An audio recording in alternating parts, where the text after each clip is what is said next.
I know that I'm proud of it. I know that we've done everything we can. I know that we're hitting some sort of note because we're getting feedback. After Comic-Con, we showed the footage, people got on board and got excited about it. And now it's being spoken of in the same breath as like Batman and Indiana Jones. I mean, we weren't part of that conversation when we started off. We were like an unknown quantity. It built from like a small little grassroots thing into something where people are anticipating it. Since its inception 17 years ago, good lord, there have been 37 MCU films. There have been a lot of shows too, but we are not here to talk about those. Now within those 37 movies, there have been a lot of highs, a fair amount of lows, and a lot in between. But there is one movie, one story in the MCU that stands out above all the rest in my opinion. The one I will remember forever. The one that sticks with me as not just a quintessential Marvel movie or superhero story, but as a quintessential movie. One that defined an entire generation and had such an impact on pop culture that it's in the Library of Congress. No matter how many of these movies they release, no matter how excited I get when these characters do cool things, and no matter how sad I get when bad things happen to them, I will never see myself loving any MCU movie more than the original. Jon Favreau is an interesting filmmaker. He started out as an actor and then went on to write the movie Swingers, which basically jump-started his career as a successful creative behind the camera. He made Christmas movies, adventure movies, action movies, Chef, great movie, and then got scooped up by Disney to make live-action remakes and head up The Mandalorian, and he's now making a Star Wars movie. It's a very insane career, but when you take a look at his filmography, it makes perfect sense why he would be the perfect man to make Iron Man.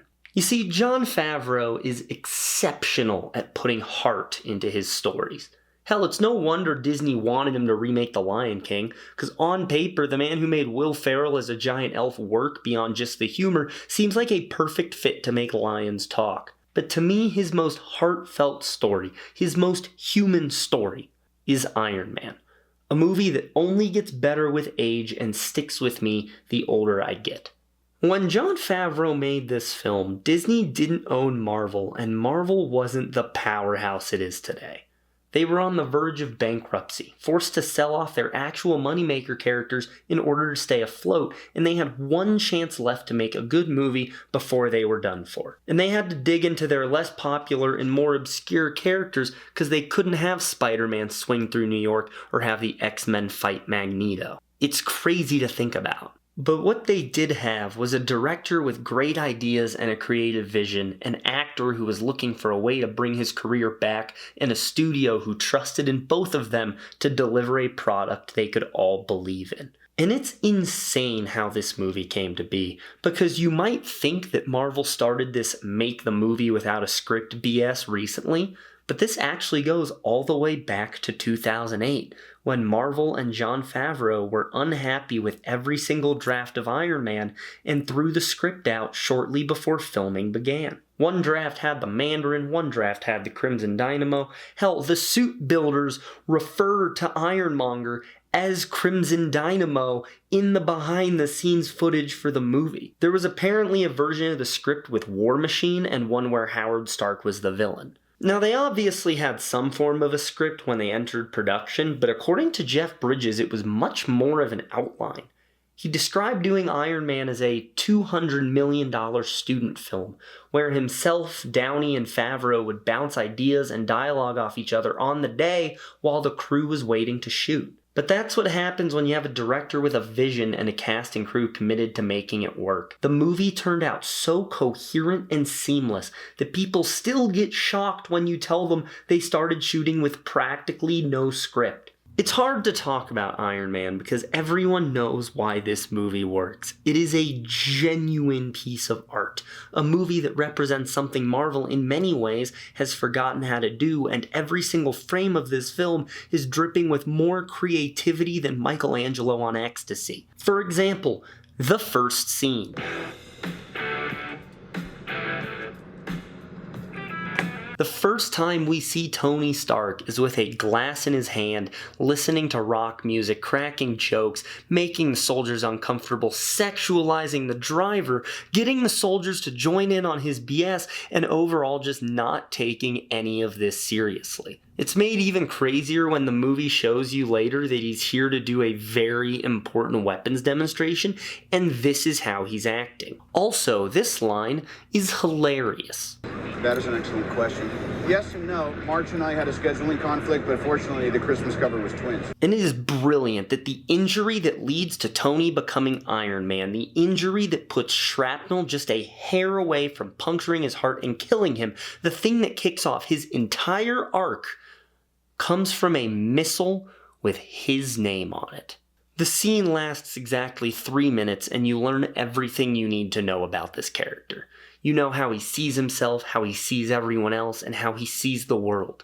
Tony Stark is the center of the universe and everything revolves around him.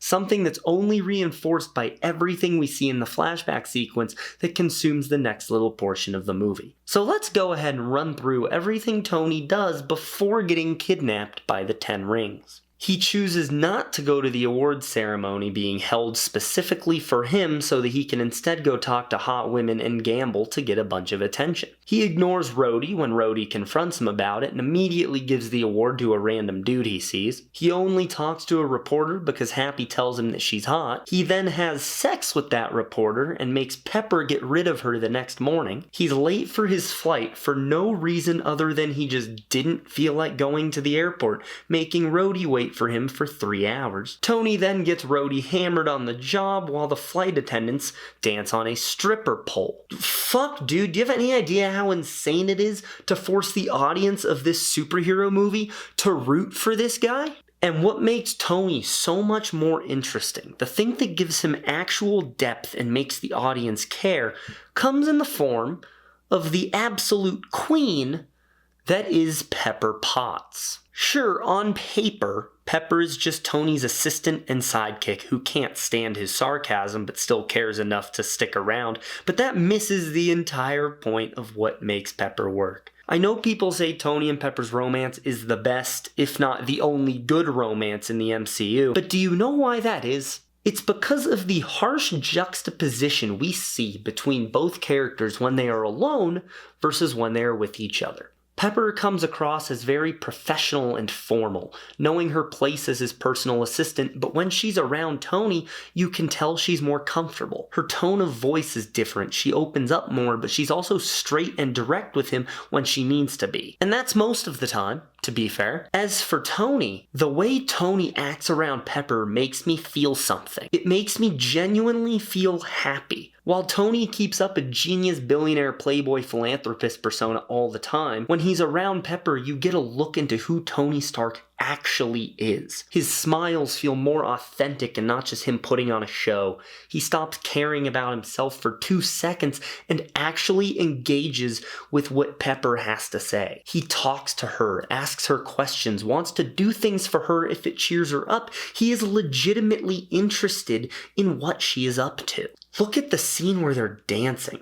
Tony, for the first time in his life, has an actual meaningful moment with a person, and he's so caught off guard and embarrassed by it that he puts the rich boy persona back on, gets a drink, and leaves her there. Not because he wants to, but because that's all he knows. It's so...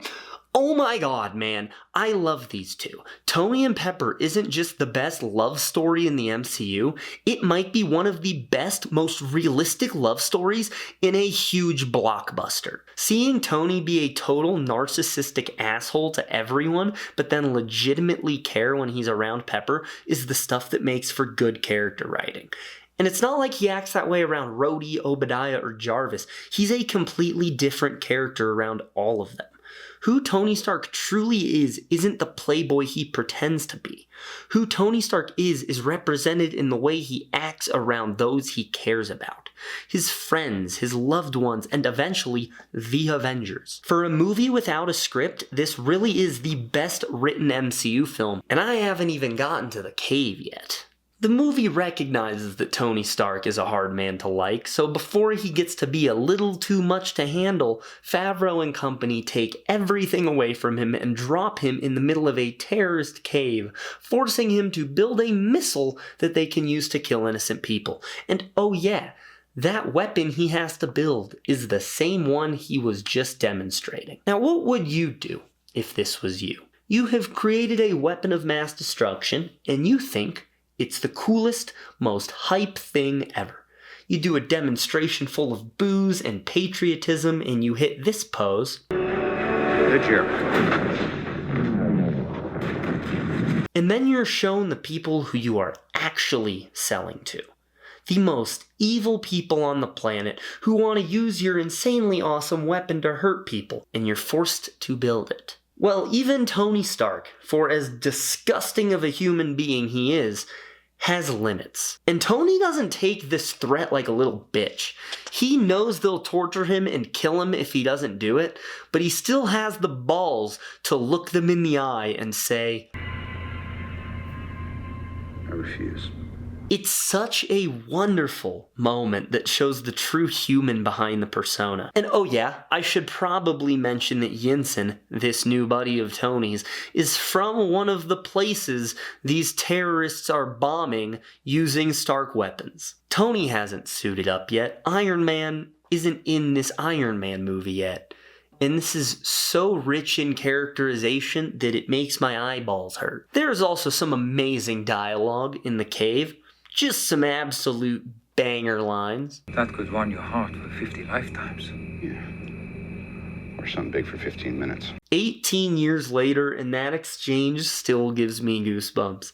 The moment when Tony finally switches from reactive to active in the plot and decides that he's getting out of here because he is better than the situation he's in. The cave is a sequence that tests Tony Stark and forces him to grow. He has to think about people other than himself, he has to fight to survive because no one can do it for him, and he has to come to terms with who he is and the mistakes he has made. And the payoff of it all is that we finally get to see Iron Man. Every time I watch this movie, I try to pinpoint what my favorite scene is. Is it Tony firing up his flamethrowers? Is it the flight test? Is it the Mark III suit up? Is it Tony firing a missile at a tank and walking away from the explosion?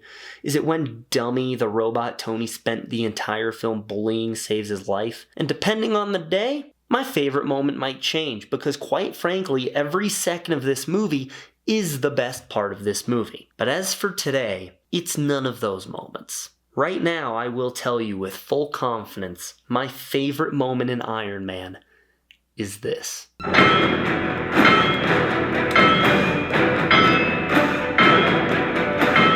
When Tony finally locks the fuck in and decides it's time to get out of there, I cannot help but cheer. The determined look on his face, the way he just smacks the mask down in front of Yinsen. Tony isn't hesitant. He isn't doubting himself. Negotiating is over. Playing nice is over. Tony is angry. He is getting out of this cave, and the only weapon the 10 Rings are gonna see is the one charging towards them. But first, Thank you for saving me. Don't waste your life. almost 2 decades later, and Yinsen's death still hurts. He was obviously gonna die. He didn't have a suit and he was too pure for this world, but it's such a bummer to watch. Literally his entire purpose in the cave was to save Tony again and again and again, because all he was to the 10 Rings was a tool to keep their actual prized possession alive. And the fact that Yinsen always knew and wanted to die, so he figured he would go down buying Tony some time, is such a heartbreaking yet perfect end to that character. And I love that Tony doesn't let this keep him down. He still has a mission to do. There is a reason he came this far, and he has to go further. He doesn't let them close in on him or get the upper hand. He keeps moving forward. But for the first time in his life, with the exception of his parents' death, Tony lost someone he genuinely cared about. Not someone he cared about and pretended to not care about. Not someone he was at odds with at all times. A genuine friend. Someone he cared for. And he reacts appropriately because Tony kicks ass, not for his sake, but for Yinsen's. The rage on Tony's face after he gets back up is so human and real. There is only one quip in the following scene, but it's not designed to make the audience laugh. It's designed to show how pissed off Tony is and how he doesn't intend on letting a single one of these assholes live. My turn.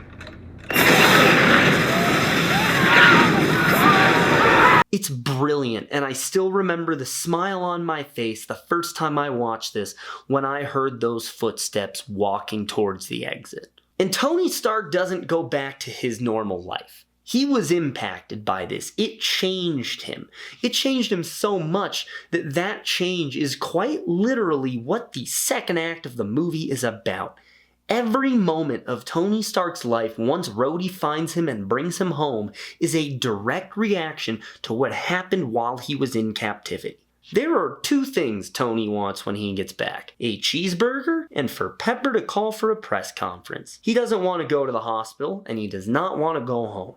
He stops for a cheeseburger, which might sound like the most Tony Stark thing ever, but is actually such a great moment to emphasize how much he suffered in the cave. It's literally the first thing he wants because it's something that just feels like home. And he calls a press conference because what happened stuck with him so bad that he would rather say whatever is bothering him than go to bed and do it the next day. Tony has been shown as a very motivated man repeatedly until this point. A man who can get whatever he wants, whenever he wants, with zero issues whatsoever. Hell, even in the cave he has no problem getting the 10 rings to keep Yinsen alive or bring him materials. He can build an arc reactor in the middle of nowhere and it works. Nothing is an issue for him. And the fact that he leverages that power to call for a press conference immediately because he has something important to do is dope. And yeah, he makes the most big dick play of all time. And that is why, effective immediately, I am shutting down the weapons manufacturing division of Stark International. The Mark II. Holy shit, the Mark II. It's worth noting how sick the structure of this story is, by the way. Defining moments in Tony's arc are represented by where he is at with his armor. When he finally becomes active in the story and decides he doesn't want to be a bad person, he builds the Mark I. When he sees that he can be something better and shuts down weapons manufacturing, he builds the Mark II. And when he finally becomes a superhero, he makes the Mark III. This is how you tell a story like this. When I mention the first flight, you probably think of just the scene when Tony's flying, but I'd argue this entire chunk of the movie when Tony's secretly building his suit and dealing with the fallout of his business decision is his first flight. It's when he's learning to be Iron Man, not just literally, but emotionally. He keeps trying and failing to succeed at being this new person, and once he finally takes off, he's not just test driving the suit, he's test driving the person he wants to be. He gets so committed to being Iron Man once he knows the Mark II works that the suit quite literally becomes a physical manifestation of what Tony's arc is. I love that shit so much, and other movies need to take notes. I also love how we see the entire painstaking process of him figuring out this technology. We see him do the math of how much lift he would need to fly. We see him learn the hard way that his math was wrong, and we see him do it again. We see him build the repulsor, and he hurts himself with it, sending him back to the drawing board and learning that it can also be used as a weapon. The suit freezes up and we see him make the upgrade so that it won't do that next time he has to fly super high. And arguably the most important part is that we see him figuring out how he has to navigate his arc reactor. The fact that he can't do it by himself and he has to get help but he fails to explain it correctly to Pepper and then he almost dies is such a sweet moment. It's like they're figuring it out together. Oh my god, I'm going back down the Pepper Potts train, but holy shit, she is such a perfect character. One of the most beautiful parts in this movie is when Tony is adamant that Pepper destroys the arc reactor and she instead turns it into a gift for him. And remember how I was saying that Tony reacts differently to Pepper than he does to everyone else? This is the best example of this. When he opens the gift from Pepper, he's happy. He doesn't toss the arc reactor aside and forget about it. He doesn't scoff and get on with his day. He takes a moment to admire it and appreciate it, though he will never tell that to Pepper. Also, we have to talk about the double meaning behind proof that Tony Stark has a heart. The arc reactor signifies that he's alive, but it's because of it that he changed and became a better person. Dare I say, a person with a heart. And the fact that that very arc reactor is the one that saves his life in the third act makes this moment even more beautiful. Without even knowing it, Pepper is the reason Tony is alive. This shit means something to me, man. But you know what really means something to me? This shit.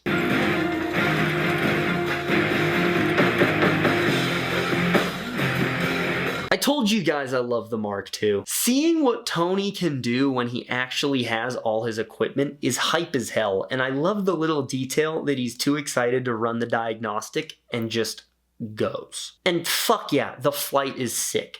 It is still the best flying scene we have ever had in a superhero movie. I don't care if that's a hot take.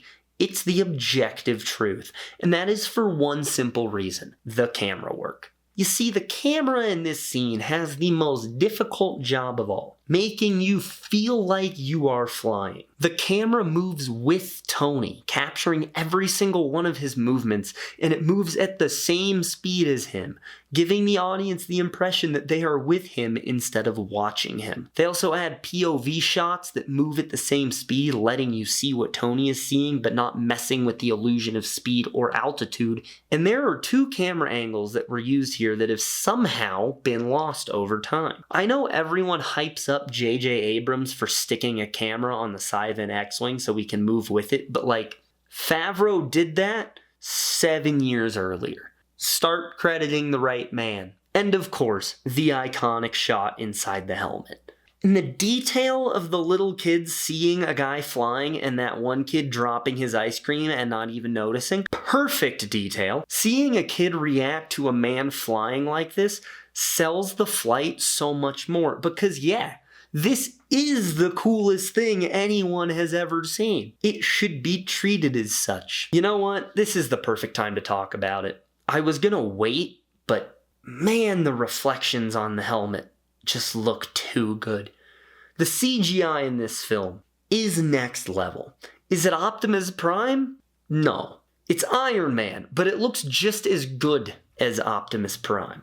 CGI has gone so far backwards that in 2008 we had fingerprints on the Iron Man helmet and reflections from the highway.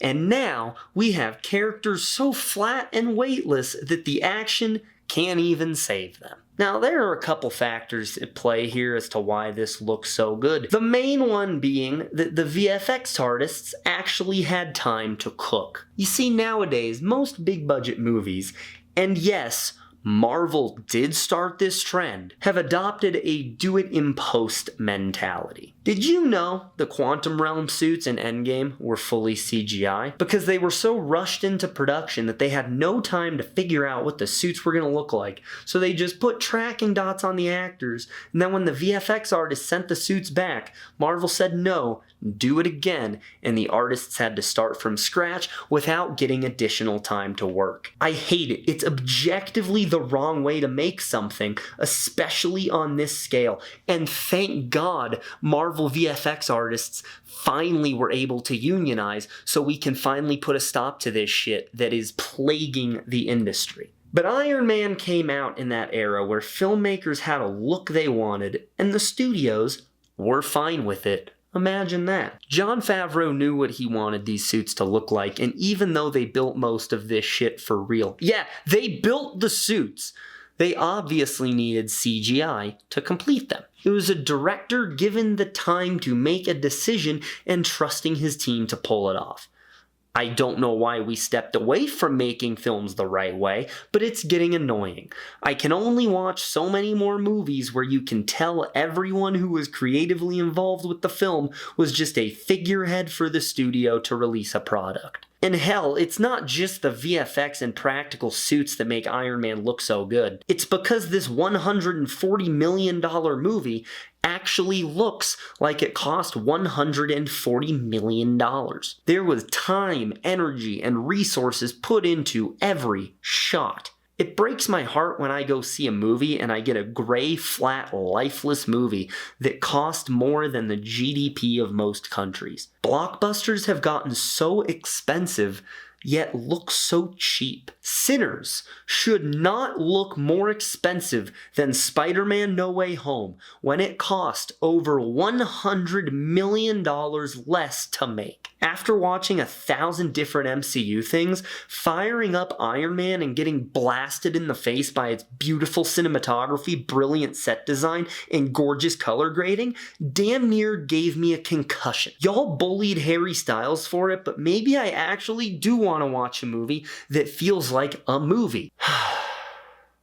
And goddamn, I miss mechanical, non-nanotech, real-ass cinematic suit-ups. I got ahead of myself. Let me back up, because holy shit, what leads to Tony putting that suit on and finally becoming the hero he is meant to be is so beautifully executed that you probably never even noticed Tony Stark has a Wii. Hi, Stanley. The scene at the fundraiser is the ultimate culmination of Tony's arc. People like to say he became Iron Man when he put the Mark III on, some say it was when he escaped the cave, some say it was when he put the replacement in his chest and fought Ironmonger, but it's not any of those. It's when Tony is on the steps. After he found out his company sold weapons to the Ten Rings and they're killing people in Golmira, the same place his friend Yinsen was from. After he found out that Obadiah was the one who sold those weapons and that he filed the injunction against Tony. When Tony's standing on the steps all alone with nothing but the feeling of betrayal and the knowledge that he has to do something, that is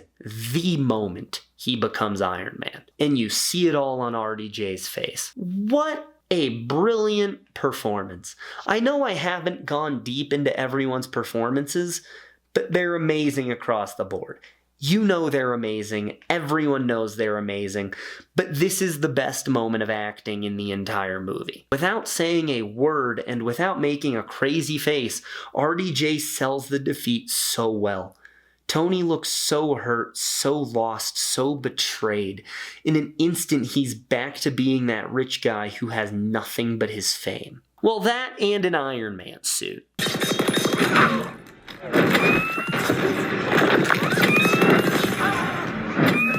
There's something about Tony knowing he can fight back and knowing he should fight back that just hits so hard. Sure, this is Tony's moment of revenge, but it's also the first time in the movie that he's doing something for someone else with absolutely zero benefit for himself. Tony goes there to save people. It doesn't matter to him that those people are the ones that kidnapped him.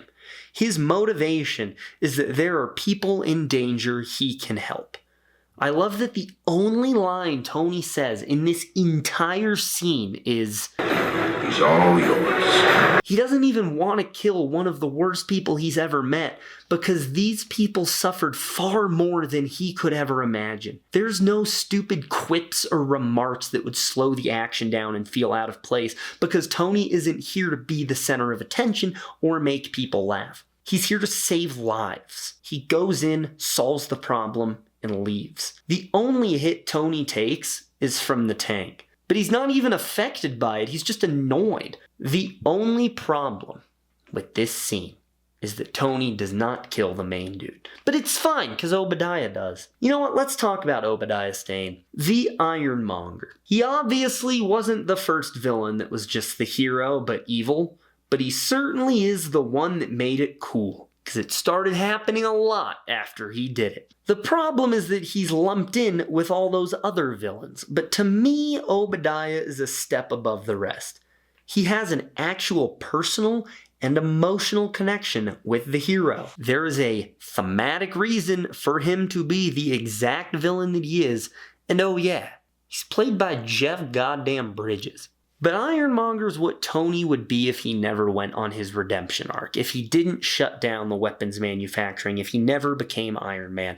But to say Ironmonger is the villain of the film is media illiteracy at its finest. He's the final boss, but he certainly isn't the main villain.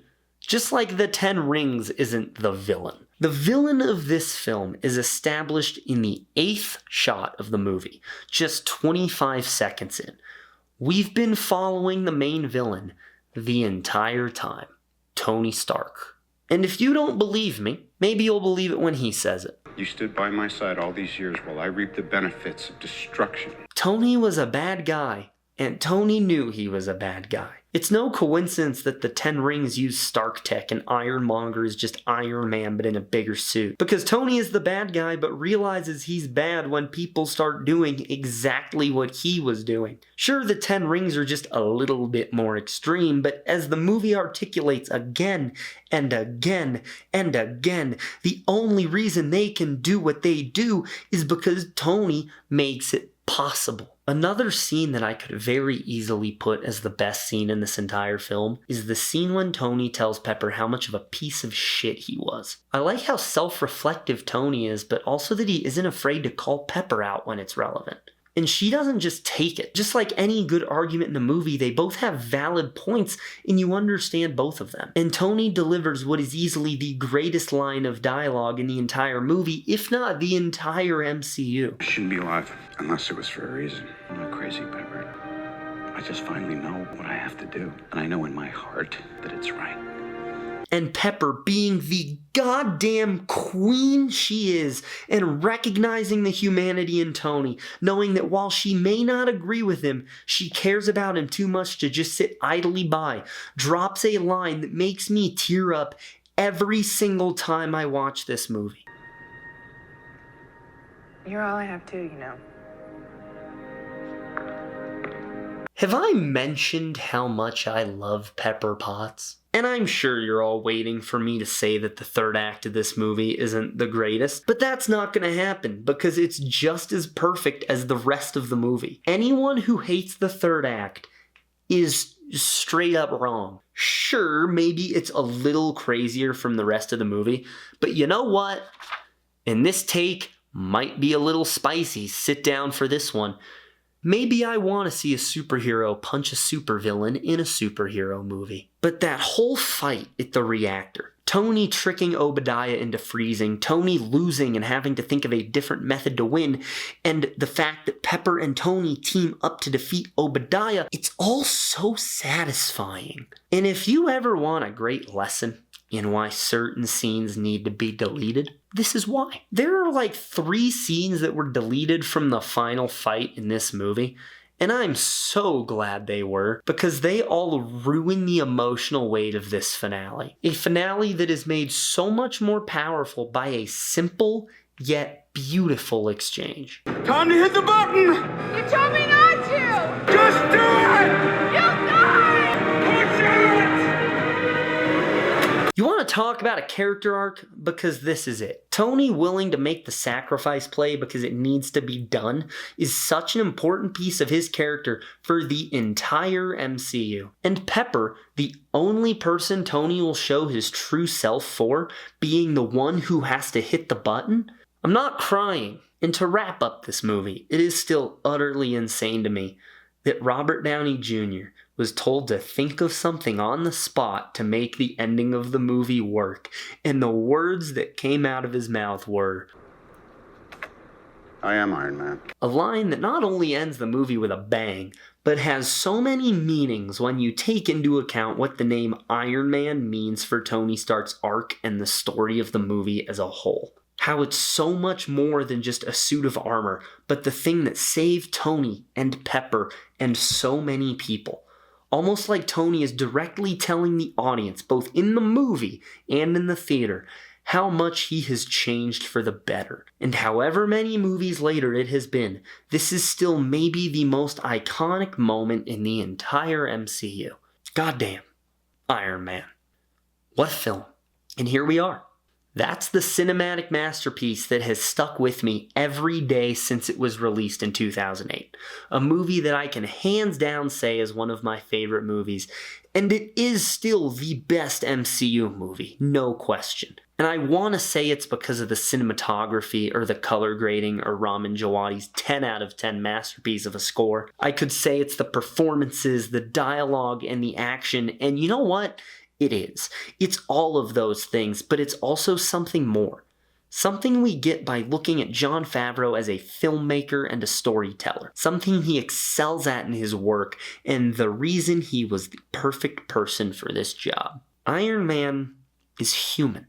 Every second of this movie is so human. And I'm not just referring to the fact that every character feels like a real person with real motivations and the characters experience real human emotions just on the scale of an expensive blockbuster. That's part of it, but everything behind the camera is so human as well. Watch the behind the scenes for this movie. Watch the interviews with the cast and crew, and you'll see. On the verge of bankruptcy and in their 11th hour, the studio committed to a project from a filmmaker who had never done anything on this scale. It's a studio who believed in their team, a crew who wanted to make something that hadn't been pulled off before, an actor who poured his heart and soul into his performance, and a director that just wanted to make something he could be proud of. There is not a single aspect of this film that is lacking. This movie is the perfect example of what creativity and artistry should be. Even without the wider MCU,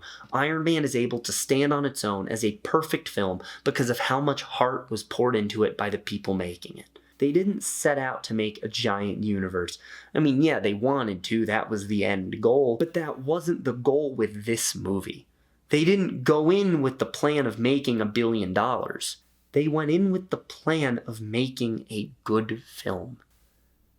And they did.